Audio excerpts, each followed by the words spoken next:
Flag টানানো হয়েছে। Hello hello সকল আইএসএফ কর্মী এবং নেতৃত্ব তাদেরকে অভিনন্দন জানাচ্ছি। আর আমার মাইকের আওয়াজ যতদূর পর্যন্ত যাচ্ছে, যারা কান খাড়া করে শুনছেন তাদের সকলকে অভিনন্দন জানাচ্ছি।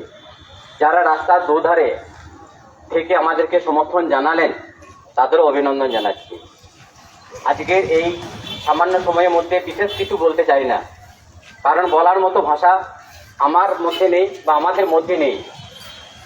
এ কেমন রাজ্য, এ কেমন মুখ্যমন্ত্রী, যে আজ যে ঘটনা ঘটেছে সেটা শুধু লজ্জার নয়, আজ পশ্চিমবঙ্গে নয়, গোটা দেশে বিক্ষোভ চলছে এবং আমাদের দেশের বাইরেও বিক্ষোভ চলছে।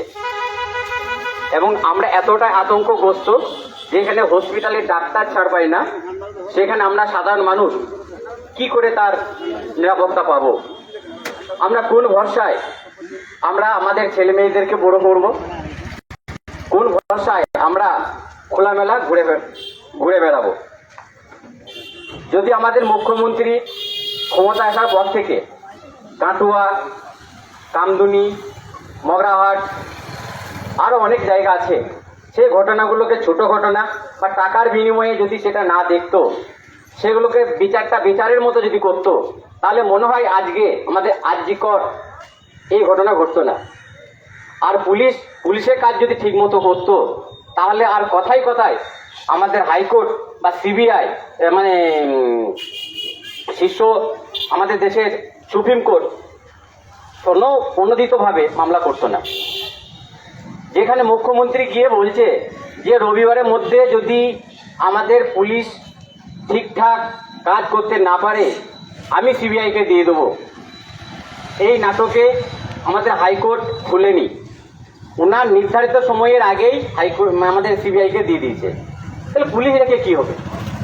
তাই পুলিশের কাছে একটাই অনুরোধ, আপনাদের প্রতি শ্রদ্ধা ভালোবাসা আছে, আপনারা আইন মেনে কাজ করুন।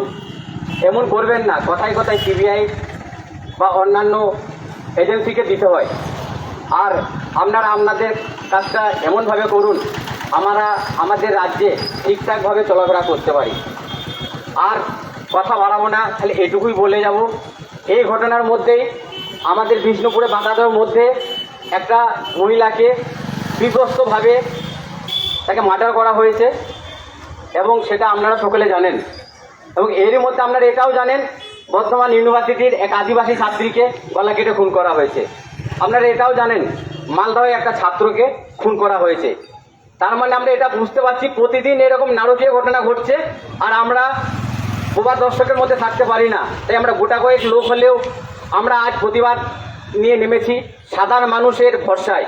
আর এই ভরসাতে আইএসএফ গোটা রাজ্য জুড়ে যতক্ষণ পর্যন্ত দোষীরা ঠিকঠাক শাস্তি না পাচ্ছে, ততক্ষণ পর্যন্ত এ লড়াই চলছে, চলবে এবং জীবনের বিনিময়েও। এই বলে সকলকে অভিনন্দন জানিয়ে আমি আমার বক্তব্য শেষ করছি। ইনকিলাব জিন্দাবাদ।